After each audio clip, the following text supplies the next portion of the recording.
લાંચિયા police inspector અને વકીલનો પર્દાફાશ. Case હળવો કરવા માગી 10 લાખની લાંચ. થોડા દિવસ અગાઉ એક વેપારીની ફરિયાદના આધારે સુરતની કિમ પોલીસ મથકમાં હની ટ્રેપનો કેસ નોંધાયો હતો. કિમ પોલીસે આ કેસના સંદર્ભમાં 2 લોકોની ધરપકડ કરી હતી. અમદાવાદ નોંધણી નંબરવાળી કાર પણ જપ્ત કરવામાં આવી હતી.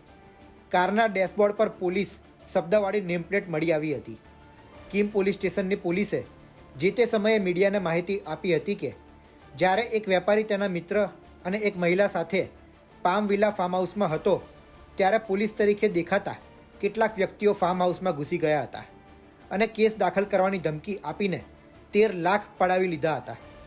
આ કેસમાં 3 નકલી પોલીસ કર્મચારીઓની કિમ પોલીસ દ્વારા ધરપકડ કરવામાં આવી હતી. હની ટ્રેપ કેસની તપાસ કરી રહેલા કિમ પોલીસ સ્ટેશનના પોલીસ ઇન્સ્પેક્ટર પ્રવીણસિંહ જાડેજાએ વકીલ ચિરાગ ગોંડલિયા દ્વારા આરોપીઓના ભાઈ પાસેથી 10 લાખ રૂપિયાની લાંચ માગી હતી. બંને પક્ષો 3 લાખ રૂપિયામાં સમાધાન માટે સંમત થયા હતા.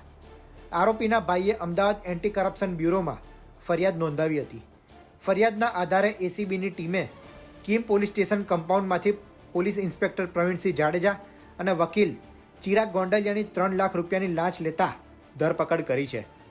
અમદાવાદ શહેર એસીબી પોલીસ સ્ટેશનને ફરિયાદ મળેલી કે કિમ પોલીસ સ્ટેશનમાં એક હની ટ્રેપ અને ખોટી પોલીસની ઓળખ આપવા સંદર્ભનો ગુનો એક રજીસ્ટર થયેલો, જે અનુસંધાને ફરિયાદીના ભાઈ જેઓ પાસે કિમ પોલીસ સ્ટેશનના પોલીસ ઇન્સ્પેક્ટર પ્રવીણસિંહ જાડેજા તથા એક પ્રજાજન ચિરાગભાઈ ગાંડલિયા જે વ્યવસાય વકીલ છે તેઓ પાસે પ્રથમ 10 લાખ રૂપિયાની માગણી કરેલી અને રકઝકના અંતે 3 લાખ રૂપિયા નક્કી થયેલા, જે 3 લાખ રૂપિયાની લાંચ લેતા એ વકીલ તેમજ પીઆઈ જેઓની ધરપકડ કરેલી છે અને આગળની કાર્યવાહી હાથ ધરવામાં આવેલી છે.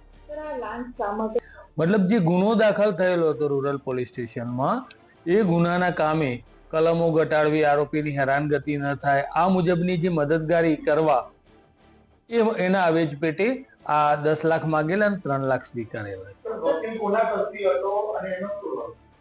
વકીલ એ મિડલમેનની ભૂમિકામાં હતા અને એ પીઆઈ તરફે એમણે ટૂંકમાં જે રકમ નક્કી થઈ એમાં એમનો રોલ હતો.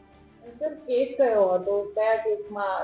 કેસ એક હની ટ્રેપ અને ખોટી પોલીસની ઓળખ આપવાનો એ ફરિયાદીને ભાઈ વિરુદ્ધમાં એવો આક્ષેપવાળો ગુનો દાખલ થયેલો હતો, એનો ગુનો.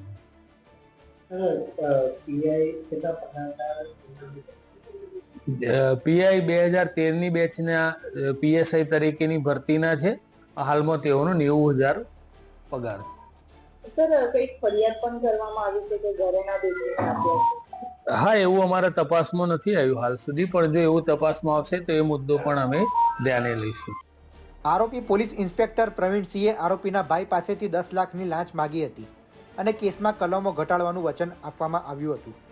જો ન આપે તો કલમો વધારવાની પણ ધમકી આપવામાં આવી હતી.